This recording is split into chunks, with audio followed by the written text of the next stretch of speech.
तो दोस्तों इस वीडियो में एक्सप्लेन करने की कोशिश करूंगा अवतार 2 के कैरेक्टर, स्टोरी और एंडिंग को। और अगर आपने ये फिल्म अभी तक नहीं देखी है तो ये वीडियो यहीं पर बंद कर दीजिए और पहले थिएटर में जाकर ये फिल्म देखिए। ओके, तो अवतार 1 में हमने देखा कि इंसान पेंडोरा पर अटैक करते हैं, जिसमें जेक सली पेंडोरा के लोगों की तरफ हो जाता है और पेंडोरा के लोग क्वारिज को हराते हैं। इस हार के बाद इंसानों को पेंडोरा छोड़ना पड़ता है और तब से पेंडोरा के लोग शांति से अपनी लाइफ बिता रहे हैं। जेक और नेतिरी भी अपने बच्चों के साथ खुश हैं। उनके 5 बच्चे हैं, 3 बायोलॉजिकल और 2 अडॉप्टेड।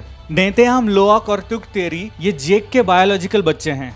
माइल्स सोकोरो, जिसका निकनेम स्पाइडर है, और किरी ये उसके अडॉप्टेड बच्चे हैं। नेतिरी ने स्पाइडर को कभी अपना बेटा नहीं माना क्योंकि वो पूरी तरह से इंसान है और इंसानों की ही वजह से नेतेरी के पिता की मौत हुई थी। स्पाइडर क्वारिज का बेटा है। स्पाइडर की माँ कौन है इसका जवाब तो फिल्म में नहीं दिया, लेकिन जब पेंडोरा से इंसान वापस जा रहे थे तब क्रायो स्लीप के लिए स्पाइडर बहुत छोटा होने के कारण इसे वापस नहीं ले जाया गया। क्रायोथेरेपी या क्रायो स्लीप एक ऐसी प्रोसेस है जिसमें पृथ्वी से पेंडोरा पर जाते या आते वक्त इंसानों को एक लॉन्ग स्लीप में डाला जाता है।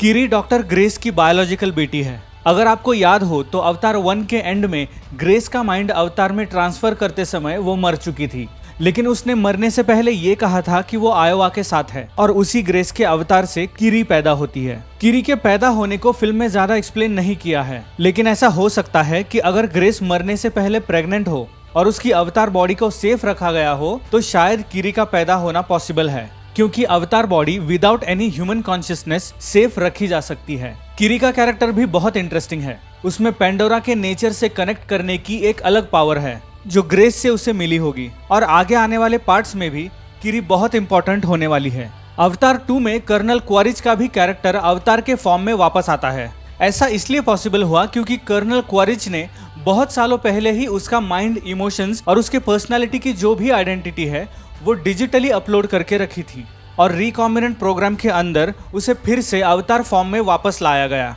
इस टॉपिक को किसी और वीडियो में डिटेल में समझेंगे। क्वारिज जेक को पकड़ना चाहता है क्योंकि उसकी नजर में जेक ट्रेटर है जिसने इंसानों को धोखा दिया और इसी वजह से इंसान पेंडोरा के लोगों से हार गए। इसलिए क्वारिज फिर एक बार पेंडोरा के लोगों पर अटैक कर देता है। जेक उसकी फैमिली को बचाने के लिए मेटकाइना क्लैन के पास चला जाता है, जिसके क्लैन लीडर है रोनाल और तानोवारी। रोनाल का कैरेक्टर प्ले किया है हमारी टाइटैनिक वाली केट विंसलेट ने। अवतार 2 के लिए केट 7 मिनट तक अपनी सांस रोक के रखना सीखी, जहां पर कोई नॉर्मल इंसान ज्यादा से ज्यादा 4 से 5 मिनट ही अपनी सांस रोक सकता है। लेकिन सैडली जेम्स कैमरून इससे भी खुश नहीं थे, उन्हें 8 मिनट चाहिए था। ओके, तो यहाँ शुरू होता है एक्चुअल अवतार 2, द वे ऑफ वाटर। यहाँ का हर मोमेंट बहुत ही स्पेक्टेकुलर है। ओवरऑल यहाँ पर फिल्म ने जो टाइम लिया है वो अवतार यूनिवर्स के आगे आने वाले पार्ट्स को सेटअप करने के लिए बहुत जरूरी है। जेक की फैमिली इस क्लैन में रहने के तौर तरीके सीखने लगती है। इंसानों के बच्चों के तरह ही यहाँ पर भी बच्चे एक दूसरे से झगड़ते हैं, शरारत करते हैं और बड़ों की डांट भी सुनते हैं। अवतार 1 में जैसे हमने लैंड क्रीचर देखे थे वैसे ही इसमें हमें बहुत अनोखे सी क्रीचर दिखाई देते हैं। एक वेल जैसा दिखने वाला क्रीचर है तुलकान, जो बहुत ही इंटेलिजेंट है ऐसा फिल्म में कहा जाता है, जो बेसिकली ग्रुप में रहना पसंद करते हैं। लेकिन एक ऐसे तुलकान की दोस्ती जेक के छोटे बेटे से हो जाती है जिसे ग्रुप से बाहर निकाला गया है। सभी तुलकान क्रीचर्स में एक खास बात है, इनके बॉडी में एक ऐसा लिक्विड है जिससे इंसानों की एज बढ़नी रुक जाती है और इसीलिए इंसान तुलकान का शिकार करने के लिए पेंडोरा के समंदर में आते हैं। दूसरी तरफ क्वारिज भी जेक को ढूंढने के लिए समंदर की तरफ निकल पड़ा है और वो तुलकान का शिकार करने वाले लोगों के शिप में ट्रैवल करता है। ऐसे ही एक शिकार के दौरान जेक के बच्चे तुलकान को बचाने की कोशिश करते हैं और कर्नल क्वारिज के हाथ लग जाते हैं। क्वारिज जेक के बच्चों को हॉस्टेज बनाकर जेक को पकड़ने की कोशिश करता है। तभी वही तुलकान जिसे जेक के बच्चों ने बचाया वो क्वारिज के शिप पर अटैक कर देता है और जेक को अपने बच्चों को बचाने का मौका मिल जाता है। ये लड़ाई बहुत देर तक चलती है। इसमें हमें किरी के पावर्स की भी थोड़ी झलक मिल जाती है, लेकिन इस फाइट के दौरान जेक का बड़ा बेटा नेतेआम मर जाता है। आखिर में एक ऐसा पॉइंट आता है जब क्वारिज ने